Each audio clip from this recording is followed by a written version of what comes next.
گمراہی کی یادیں نکالنا یہ بہت اہم کام ہے۔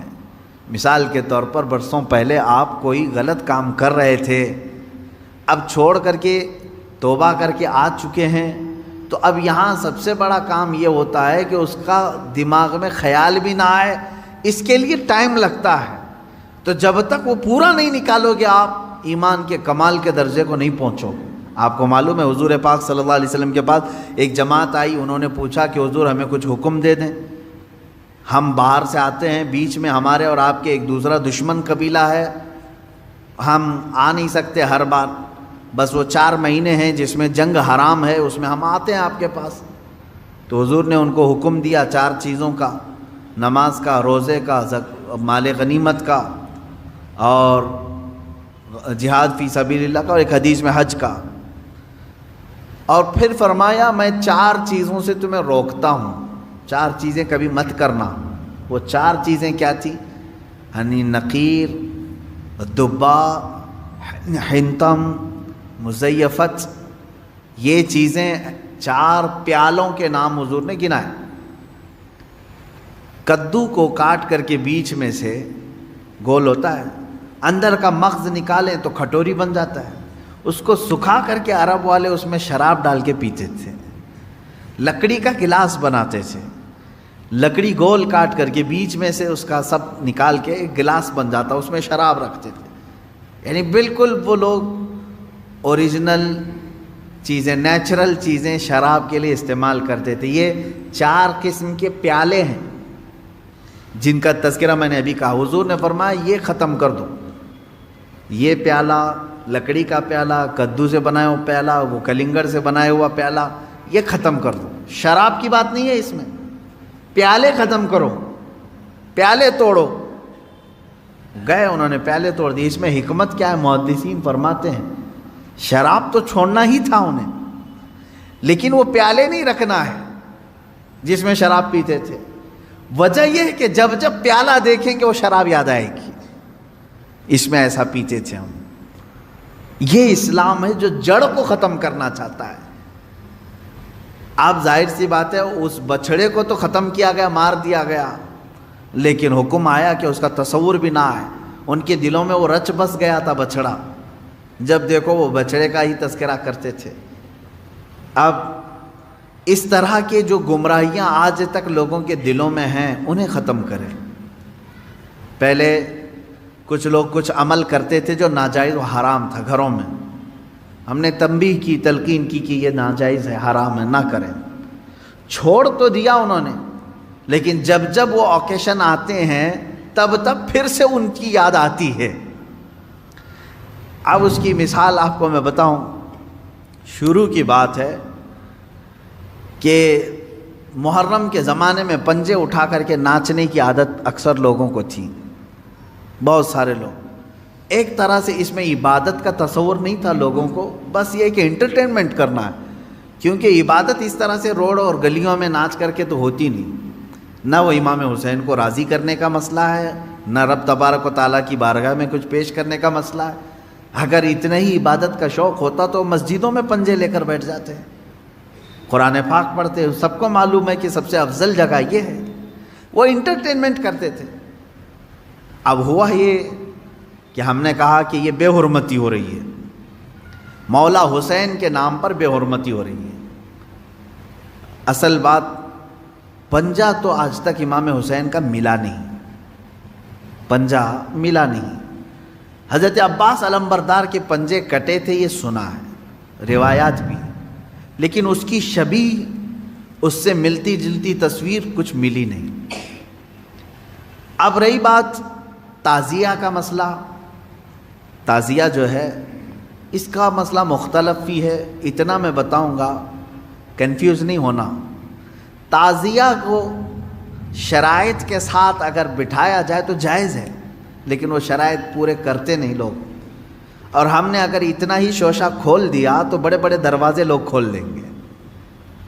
بات صرف اتنی تھی تعزیہ کی، امام حسین کا جو روضہ ہے اس روضے کی شکل کی کوئی چیز بنا کر کے آپ نے رکھ دیا، تو کسی بھی بزرگ کے روضے کی شکل بنا کر کے رکھنا مستحسن ہے، کوئی حرام کام نہیں ہے، ناجائز نہیں ہے. جیسے ہم گنبد خضرا بناتے ہیں، خانہ کعبہ بناتے ہیں، ہوتا ہے گنبد خضرا جہاں ہوگا ہم تعظیم کے ساتھ دیکھتے ہیں، لیکن اس کے ساتھ اگر ایسے معاملات ہوں کہ اس کو لے کر کے سڑکوں پہ ہم گھومیں گے، ناچیں گے اور پھر اس پر چڑھاوے کریں گے، پھر اس کے ساتھ اپنے عقیدے جوڑ لیں گے، تو یہاں سے شیطان پھر گمراہ کرنا شروع کرتا ہے. خیر یہ بات الگ ہے، تعزیہ کا. رہی بات پنجے کا، پنجے کی جو لاجک ہے وہ نہیں سمجھ میں آئی، مجھے کوئی سمجھا دے. میں نے اس سے قبل بھی بہت پہلے ہی کہا تھا، میں خود اٹھاؤں گا. پنجے کی کیا خصوصیت ہے؟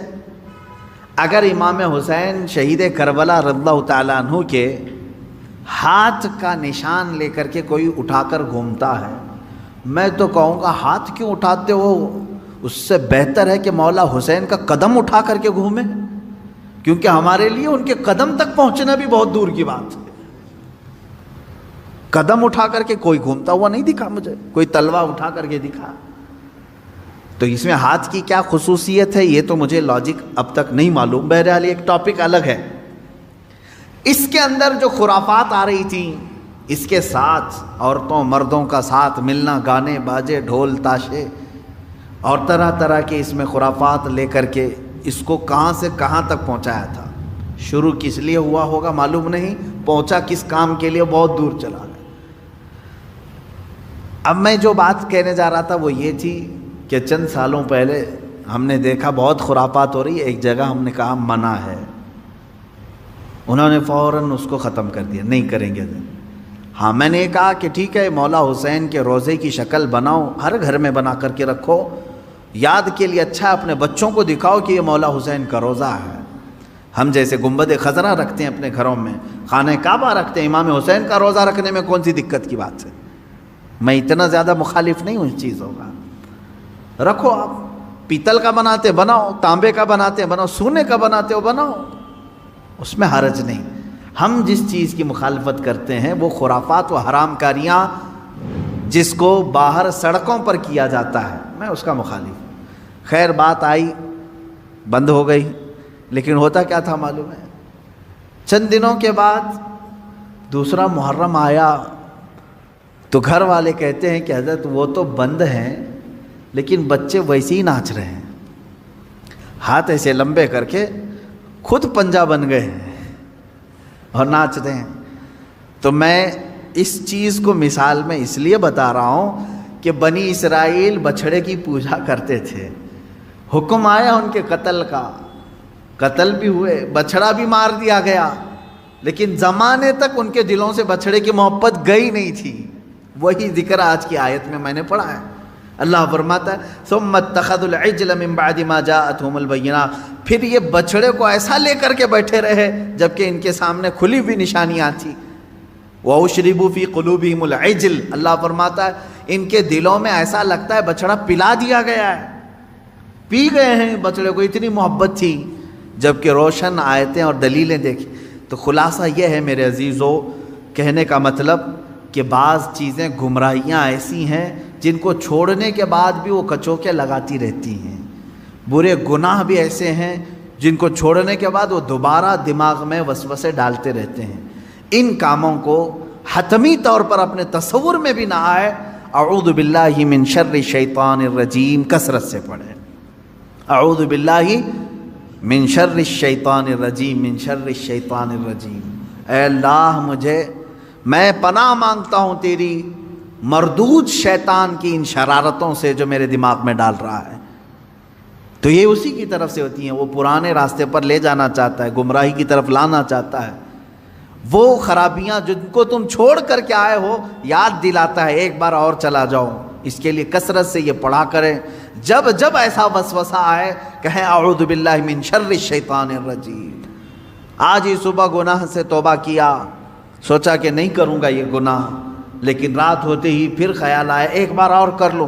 میں بتا رہا ہوں فوراً اس وقت یہ پڑھو اعوذ باللہ من شر الشیطان الرجیم. اے اللہ میں تو چھوڑ چکا تھا شیطان مردود، پھر مجھے لا رہا ہے وسوسے، میں تیری پناہ مانگتا ہوں مردود شیطان کی شرارتوں سے.